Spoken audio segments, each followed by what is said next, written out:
How's it going, everybody? Bryan Alvarez here on Wrestling Observer Live. We are here every day, Monday through Friday, noon Pacific 3 Eastern, Sundays 3 Pacific 6 Eastern, Saturday mornings with Jim Valley, 10 a.m. Pacific 1 Eastern, Sundays with Andrew Zarian.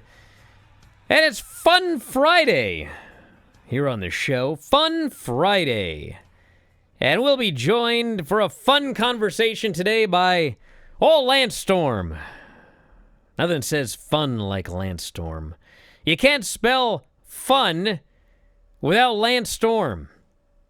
So he's going to be on the show today, and we'll talk about a lot of the news, and then probably we will get into a bunch of other stuff, including perhaps a live Q&A, which you can participate in on our YouTube channel, f4wonline.com/YouTube, or twitch.tv/f4w video. Both of those available, or you can send me your text messages at 425-780-7566. But we're going to flow with the go, as they say, because we got to see how things go in terms of news. We got SmackDown coming up tonight. A lot there. We have got Collision coming up on Saturday night. Sunday is Slammiversary, which we're going to talk to Lance about here on the show.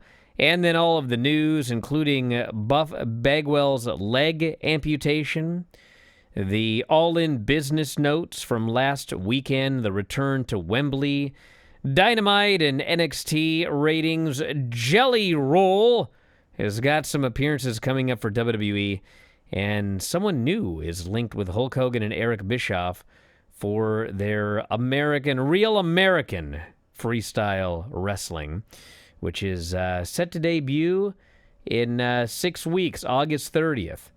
And I guess we'll have to find out how that show's doing, because last we checked, not well. So all of that and plenty more here today. Back in a moment with old Lance Storm, Wrestling Observer Live. Back in the show, Bryan Alvarez here, Wrestling Observer Live. Lance, I heard you and Filthy killed it yesterday. Yes, we jumped the gun and had fun on Thursday. God, job's yours. This is it, everybody. I'm out of here. I've been waiting for the day. No. It will be good for you guys to be able to step in here and there, though. Because you never know. I can't imagine it's the last time Tom and I will do a show together. Well, Thursdays during the school year is going to be tough, so we'll have to figure something out for... And you did an extra show this week, because I guess you got a lot going on next week. Right? Yeah, I do. I've got... a pay-per-view on Sunday and live TV Thursday and a taping on Friday. So they're doing... Why didn't they do the Thursday, Friday, Sunday instead of Sunday and then the following? You know what I'm saying? Well, it's because I guess you've got to... Yeah, you can't... You've got to start new, fresh TV after this live pay-per-view. I guess so. It's just inconvenient timing. It's travel-wise for a guy that lives out west, very much so. Clearly, you need to just move. That's not happening at this point, brother. All right. Well, tonight we have SmackDown. We have got the contract signing between John Cena and Cody Rhodes, meaning they will be under one roof. That's how it was billed. That means they'll both be there. We have Fraxium against the Motor City Machine Guns, Andrade and Rey Fenix and DIY. In a number one contenders match for the tag team titles. This SmackDown tag division, I'll get into that in a second. Charlotte Flair and Raquel, Stephanie and Alba, and Jacob Fatu will appear. So, it's funny because, they always say that SmackDown has the best tag team division in the world. And if you're a big AEW fan, you might argue that, but... I mean, it's a pretty freaking good tag team division, the SmackDown tag team division. And you've got all of these great teams. And this started long before WrestleMania, because Tom and I were reviewing SmackDown for months at the beginning of this year. And it was like, okay, well, they're doing all this stuff. All the tag teams are intermingling and mixing, and they're just all wrestling each other. Clearly we're going to have a multi-person match at WrestleMania. And then, it'll kind of settle down into, normal booking. Well, now it's July 18th, and we've literally been seeing the same thing now for 7 months or more. It's just we have all of these tag teams, and there's no real story to it other than we just wrestle each other every week. And, like, that's fine and all, but I would prefer if, like, we had to set a tag team, like, I don't know. It's just, the point is, the way they're booking this doesn't excite me at all, and I like all of the tag teams. It's just like, wow, we got another 4-way with 4 of the tag teams. I feel like I've seen that 16 times in the last 7 months. Yep, they've got a half a dozen great tag teams, and a bunch of them will wrestle each other every week. So that's cool, I guess. But I've been there, done that multiple times. So then we have Collision on Saturday, and it was taped last night. No spoilers, but we got Shibata versus Roosh, which sounds awesome. Sounds dangerous. We have Dustin Rhodes doing a promo, so MJF, I would presume, gets involved. I actually haven't even seen the spoilers, so I guarantee there are no spoilers in this lineup here. Megan Bayne versus Ty Mello with everybody banned from ringside. Alex Windsor and Taya Valkyrie. Ricochet and AR Fox. Kevin Knight, Mike Bailey, Bandito, and Mascara Dorada versus Trent Beretta, Rocky Romero, Hechicero, and Josh Alexander. So that is Saturday, Collision Saturday this week. And then we have got Slammiversary. And that's Sunday. And we have some additions. I guess yesterday you guys went back and forth about whether AJ Styles would be there or not. Is that right? Well, I don't think we went back and forth. You just presumed we discussed it. Okay, well, he's going to be there. Yeah. Okay. So AJ Styles will be there, although we don't know what he's going to do. There was a video package on television, and I presume it'll just be an appearance.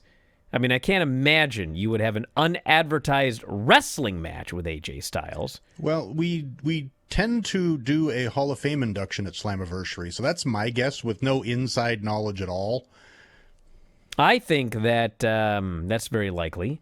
I also would not be surprised at all if AJ was responsible for Trick getting beaten in some way. Because, I mean, there is a relationship between AEW, or between TNA and WWE. And, you know, WWE people have won TNA belts, and at some point the belts need to go back. And TNA people have beaten WWE people, but it's usually lower card people. And it is time for Trick to lose that title, probably to Mike Santana.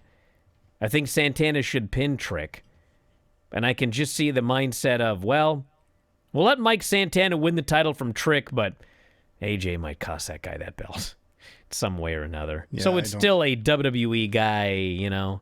I don't see that. I actually saw a clip where AJ was talking with Chris Van Vliet, and he mentioned that he would be open to a return match in TNA. And again, no booking knowledge whatsoever. I could see him, and I think it's a great story. Should Leon Slater win the X title, have AJ present him with it, and do an angle for a Moose versus AJ Styles match, which I think would be, to pardon the pun, phenomenal. So we've got Trick, Joe, and Santana, triple threat for the TNA title. Masha Slamovich versus JC Jane for both belts. The winner will leave with both belts, the Knockouts title and the NXT Women's title. I would presume that will be JC Jane after the angle on NXT. We have got Nick and Ryan Nemeth against the Hardys, Trey Miguel and Zach Wentz, and AJ Francis and Casey Navarro in a ladder match. That should be wild. Champion Moose versus Leon is noted. Tessa Blanchard versus Indy Hartwell. Mustafa, I'm actually fascinated by that match because Tessa is like a fantastic worker. Indy was the very opposite of that in NXT. But like every time I've seen her in TNA, it's been like not bad at all. So she's been doing great. I actually think that match is going to be pretty good. Maybe the best match Indy's ever had. Ali versus Cedric Alexander. Matt Cardona, Brian Myers, Eddie Edwards, and JDC versus Dark State. I guess that's built off that TNA deal on Tuesday.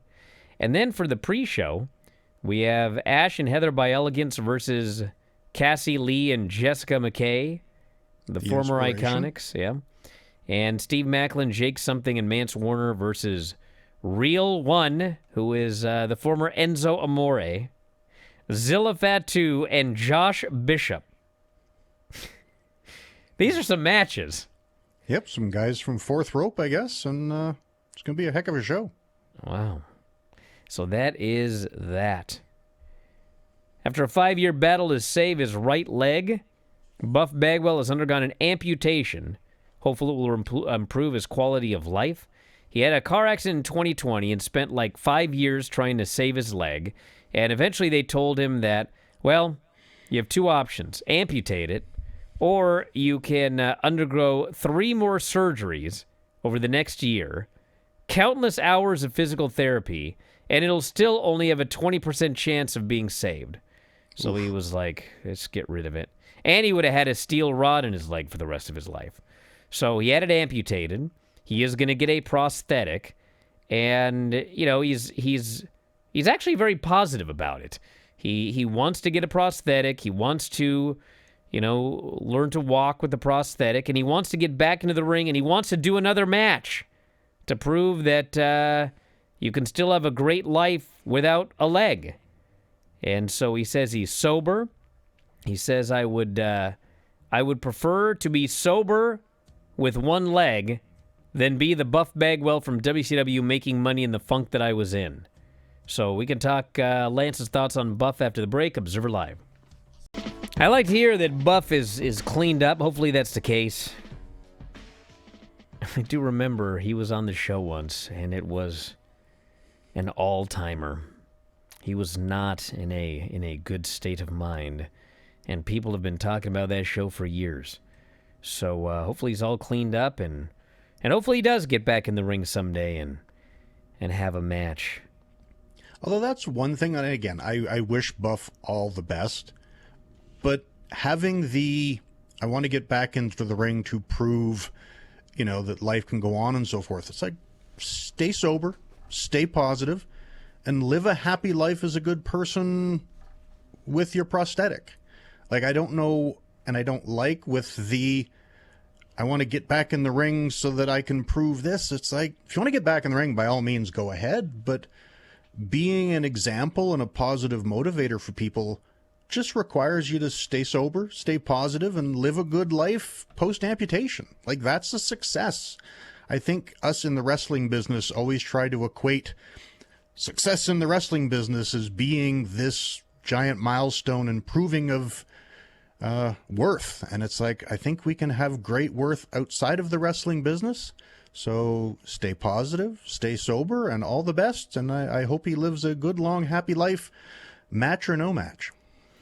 When I was a kid in the 80s and 90s, it was always like, if you were a success in wrestling, you didn't have a real job. Like, a real success in wrestling, you made your living in wrestling. You didn't need a real job. And then as I've gotten older, it's like, I have the most respect for people that got out and just got a real job.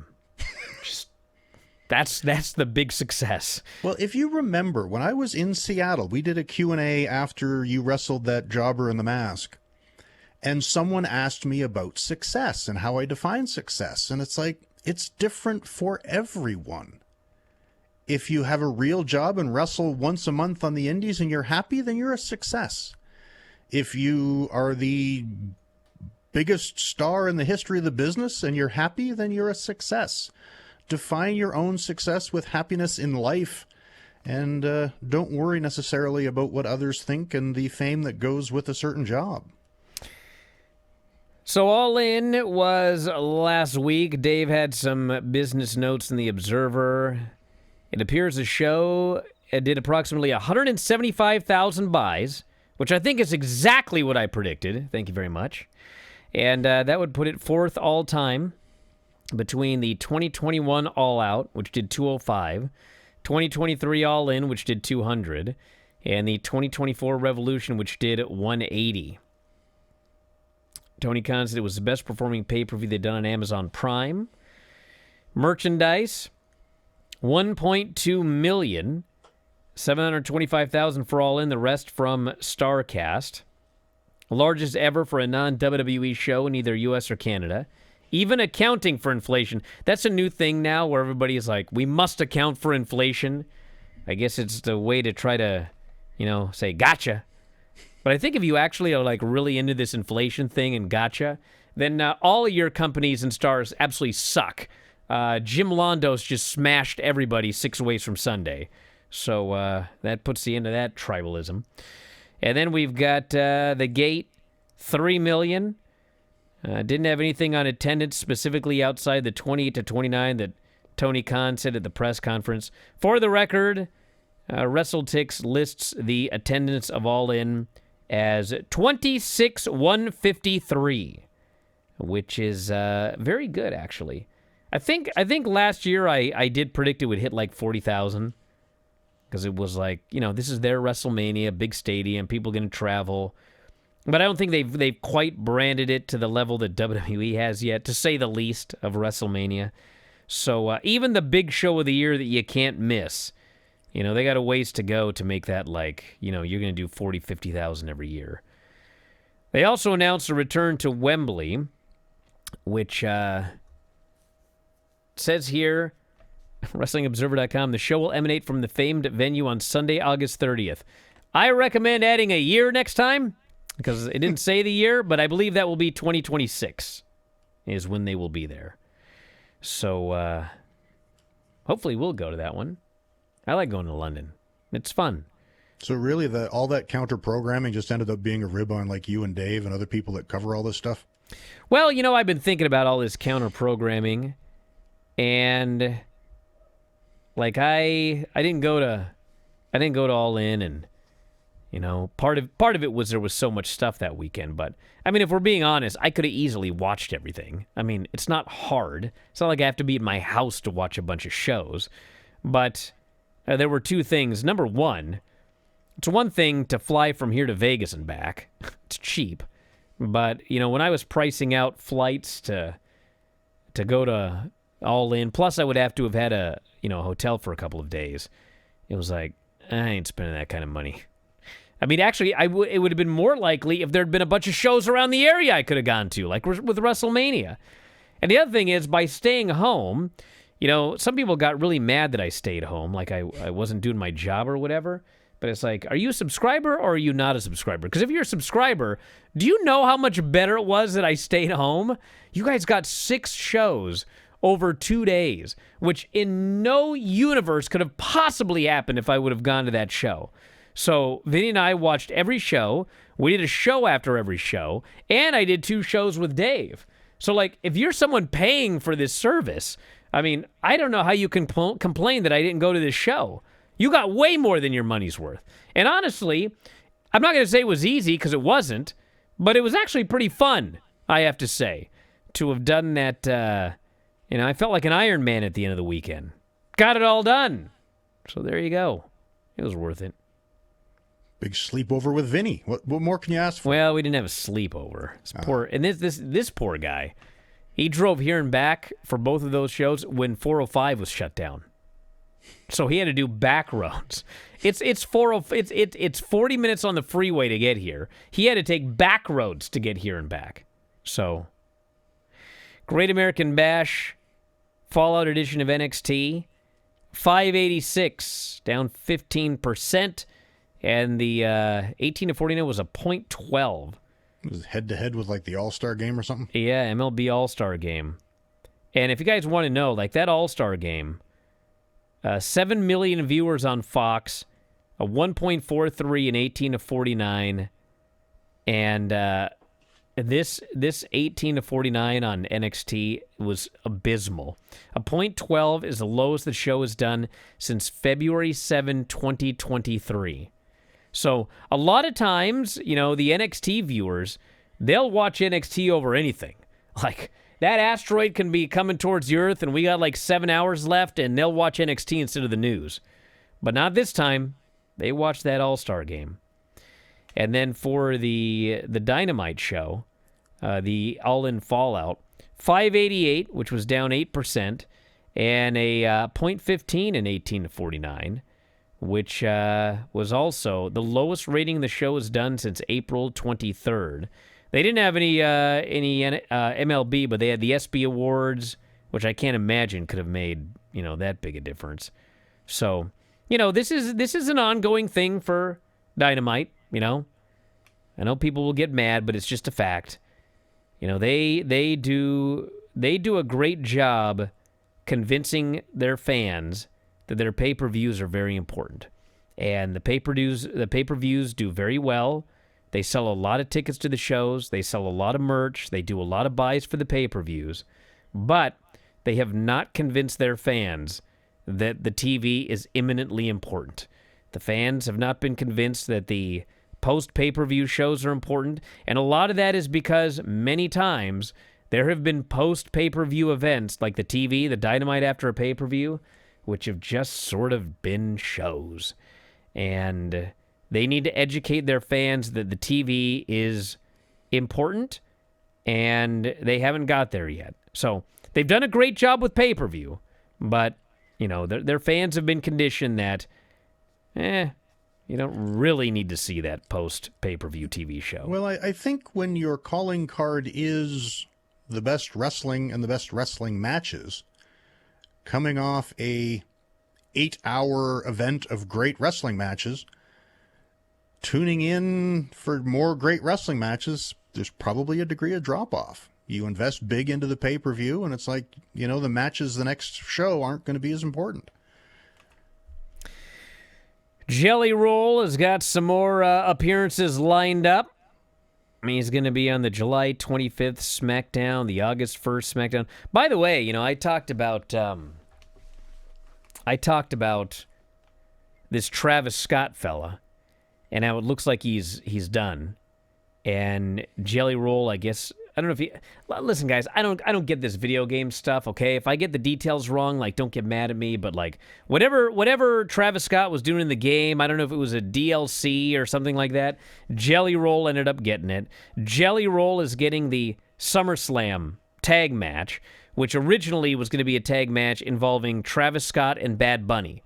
Now Jelly Roll is in there. Bad Bunny is still on good terms with the company, but he didn't say his name. He didn't outright say his name, but Triple H did, at the press conference they did this weekend. He did pretty much say, we got guys that, they say they're all in, they say they're going to do this, they say they're going to do that, and then they don't.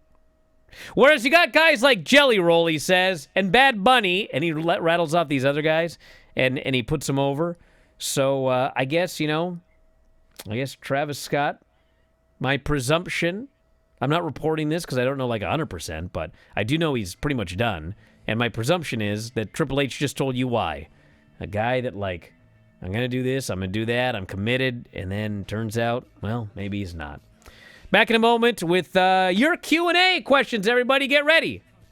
Observer Live. Back in the show, Bryan Alvarez here, Wrestling Observer Live. Oh, I forgot to do something. You didn't set up the line. No, I'm not doing phones. We're going to do Q&A on YouTube and Twitch. So if you have questions for Lance or myself, post them in the chat, and you may have to repost them here and there. Chat goes quick.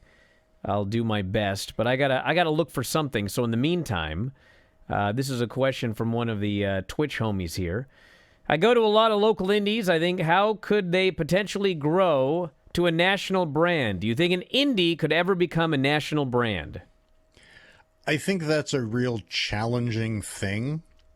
I would think that on some fronts, that's what Scott D'Amore may be trying with Maple Leaf Pro in Canada. But it's hard. A national brand, by definition, requires, for the most part, national television, as well as travel. I don't think, even if a local indie, in Seattle, if Defy got a television deal, it's to really be a national brand, you got to tour nationally and tape nationally, or it feels like it's just a local show that's got great television reach as someone's cutting the lawn outside my window. I was gonna say, is this Semper Vivi again? It seems What's with that this way. guy chopping your whatever? So, Just but like yeah, Luther got his you-know-what chopped off, I heard. that doesn't sound good. Yeah. But I think it would be very karma. difficult to go to a national promotion from an indie level at this point. Even Billy Corgan's NWA. It's like, is that considered a national promotion? I don't know. Like, what's the definition of a national promotion? To me, it's national television and touring, and that's a big expense. I would say it's at this point mostly. Well, if you're talking like touring for the television taping, yes. But like virtually nobody does house shows anymore. I just mean actually selling tickets and having shows around the country to record your television. All right, so I was busy looking something up. So it was announced today. And this actually is astounding and not astounding at the same time. It was announced today that Kurt Angle is now a part of Real American Freestyle Wrestling. Yes, we announced that yesterday. Okay. Serve as live event commentator, analyst, and partner. And, he did a big thing and everything. Did you guys talk about how this guy don't come cheap? I mean, I'm not going to give, like, numbers or anything like that, but let me make this abundantly clear, everyone. Okay? I know this from not actual personal experience, because I didn't spend the money, but I know this from personal experience. This guy does not come cheap, okay? He does not come cheap. And this Real American Freestyle is kicking off on August 30th, okay? They're running the Wolstein Center on the CSU campus, which for basketball seats 13,000. And if you add additional floor seating, you can put 15,000 people in there. They will not be doing that. If you're doing concerts and pro wrestling, okay? So basically, it's a 15,000 seat building, all right? As of 2 days ago, they have sold 639 tickets. And the tickets have been on sale for a long time. I don't know exactly how long, but it feels like months. So they are averaging, if I can do the math right here, let's see, 182 tickets over the last week. They're averaging 26 tickets a day. This sounds like a really bad idea. Hulk Hogan has vanished off the face of the earth. He's got whatever's going on health-wise. Yeah, if you listen to Bubba the Love Sponge, he's in real bad shape. And if you listen to Bubba, he's like near death. Although I don't recommend listening to Bubba. Yeah, I mean, you don't listen to Bubba. But, I mean, something's clearly going on. I mean, it is true he has not been seen in public in quite a while. So that's not good. But his family is saying that, like, everything Bubba's saying is way blown out of proportion. But anyway, he's not around. As far as I know, Eric Bischoff is mostly just lifting weights and doing stuff with DDP. You seen Eric Bischoff? I have, yes. Yeah, interesting. I don't know, man. But anyway, this ain't looking good. So that's that. All right, let's move on to the questions right here. This person here says, what do you think AEW can do to make the Dynamite After All in something that more fans care about? Well, I've watched AEW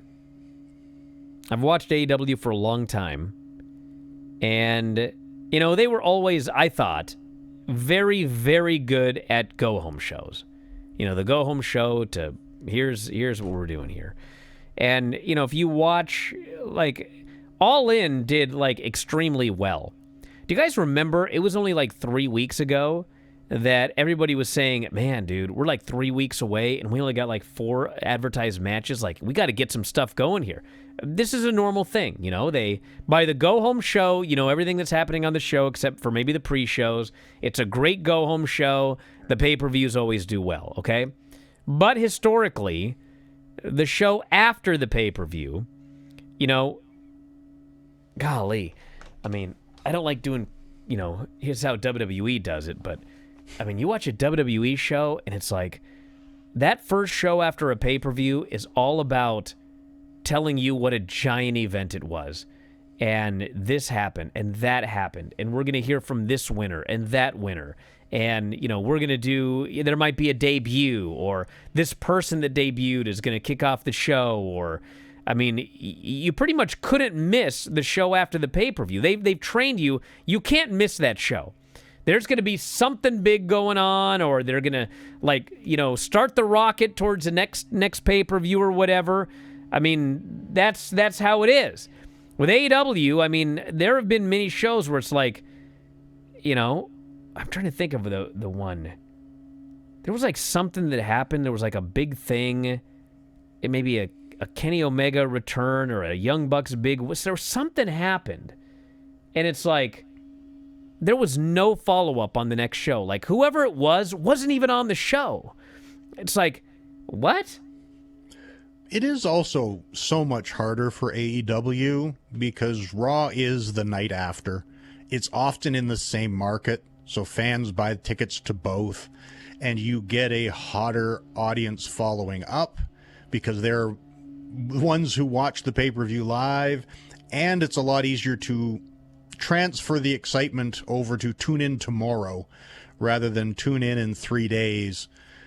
So it's a lot harder for AEW. I think that needs to be taken into account. Well, it is, but I mean, there are a lot of things that you can talk about. Like, how do we not have virtually anything for the Dynamite after the pay-per-view? It's one thing if like WWE runs a pay-per-view on Sunday, and then Monday morning you're not sure what's on Raw, and then they announce it throughout the afternoon. I mean, AEW's pay-per-view was Saturday. And on Wednesday, it's like we had one match, and they said that Hangman and Tony were going to be there. That's it. It's like we still don't have anything. And then, the explanation I often hear is, well, we're not sure who's going to be available because, people get hurt all the time on the shows. And to me, it's like, okay, so maybe we need to, have a big, we got to think about what's going on here. If so many people are getting hurt, you can't even put a show together until 30 minutes before the show because you don't know who's not hurt. That's a problem. That's a big problem, okay? So I thought that the Dynamite on Wednesday was actually a pretty good show. You opened up with the new champion. They had a video package for what happened after the show. They had some matches where now we know, okay, it's going to be Hechicero and Bandito. It's going to be MJF and probably MJF's got the briefcase, so probably something with him and Hangman. And Tony Storm and Athena. We know, they did a good job building up, okay, this is where we're going for a lot of things. But, that's this show. You've conditioned people that wasn't going to happen maybe on this show. And so you didn't have a huge audience. So conditioning takes time. It's not something that you just, hey, got to watch the show now. So they need to slowly, these post-pay-per-view Dynamites need to be big deals, big debuts, big angles, whatever. Let people know it's going to be a big thing. I think they could consider the old formula that WWE used to with house shows when they'd be in Toronto every month. It's somewhere in the middle of the pay-per-view, cut an angle that before the end of the pay-per-view, you can announce will be followed up on Dynamite. Yeah. Dude, it was just 3 or 4 weeks ago or whatever that they had the show in Kent, and they literally shot an angle for a match involving the patriarchy, but didn't announce it until the day of the show on social media. It's like, dude, you shot the angle. Why didn't you just announce it then? Why did you wait? I don't know, man. It's weird. All right, let's see what else we got here. What does Lance remember about the Young and the Wrestlers feature, or the Young and the Wrestlers feature? Oh, on him and Chris Jericho on local Canadian TV. I guess there was a Young and a Wrestlers. Yes, it was a 3-piece mini, documentary is a bit of a stretch, but it was a guy covering basically the demise of the territories, talking to the CNWA was probably the group we were working, maybe Canadian Rocky Mountain Wrestling. The local promotion sort of trying to survive post-Stampede, That was the first segment. The middle segment was Chris Jericho and I as the young trying to make it in the business show. And then they had a third piece on Brett, who was the current WWF champion at the time. So it was sort of the status of the business currently, the young guys trying to make it, and the local guy that was on top at the time. And it was a lot of fun. I think we just went over to the guy who was producing the documentary's house and barbecued some steak and sat down and did an interview. And it was a good show. I've got a copy of it somewhere on a DVD. It was like Real West or something, I think was something like that, something West. And it was an interesting documentary in, I'm guessing, 91, 92. So I got another one here. I don't want to get on AEW, but like these are the answers to these questions. This guy here says, Bryan, any idea why Tony is not using connections to get better marketing and production? Okay, listen. The issue is not who is doing the marketing and who is doing the production. The issue, and I like Tony Khan, but like he's the be-all and end-all, okay? Let's imagine, Lance, you are in charge of marketing for AEW, okay? There's an event coming to Calgary, okay? How can you do your job if you don't have any idea who's going to be on the show? Like, yeah, because my first question as the marketer would be, who is on the show and when can I have them for local promotion? Well, if Tony doesn't have a lineup, or we don't know who's going to be on the show, or like, how can you do it? Or production. He's got Mike Mansory, okay, who worked for WWE, and don't like pretend like this guy doesn't understand production. But at the end of the day, what does Tony want to do with production? Tony's going to make the call. If Tony doesn't want this, or if he does want this, or if he doesn't want that, you were hired for production, but he's the boss. So like, I hate to say it, but like, if you're not happy with the marketing and production of AEW, it's on Tony. Because I even talked about that on Saturday. I'm making all the final calls. I'm the committee. So, yeah, I mean, it's not like they don't have marketing people or production people, but you still have to go through Tony for all of this. Back in a moment, Observer Live. So according to Filthy, the All-Star Game for the first time ever went to a home run derby swing-off. So maybe that's partially the reason that NXT got obliterated on this past Tuesday night. All right, anything else you want to get into here? Let's get a final Slammiversary plug-in. Yeah, Slammiversary live on pay-per-view this Sunday. Trick Williams defending the TNA title against Mike Santana and Joe Hendry. And the Knockouts champion, Masha Slamovich, will be defending her title against Jacy Jane, who is also defending the NXT Women's Champion. We are going to crown a double champion at Slammiversary. And again, AJ Styles will be there in some capacity, so the show is going to be phenomenal. Yep, and Vinny and I are going to be watching the Slammiversary. I believe Craig as well, although we haven't heard back. We're going to watch that on Sunday and do a Bryan and Vinny show afterwards covering Slammiversary. So that's the plan for this coming Sunday. And that means I may get to barbecue. Like, nice. I wouldn't do that anyway. Pork chops? Stop. God, what a troll. You and Granny. Both of you. You gonna be at that Hawaiian gimmick tomorrow afternoon at the old folks' home? Not gonna make it. I'm on a flight. Oh, yeah, of course. Yeah, likely excuse. Anyway, thanks, Lance. Filthy yesterday. And, of course, all of our YouTube and Twitch friends. If you're a YouTube subscriber, by the way, you can always comment on the members-only shows. I've been trying to go in and answer questions and that sort of thing. So that's f4wonline.com/YouTube. You get all of the shows and the replays and everything like that. And we'll be back later on this weekend with more, everybody. So thanks as always. We'll talk to you next time. Wrestling Observer Live.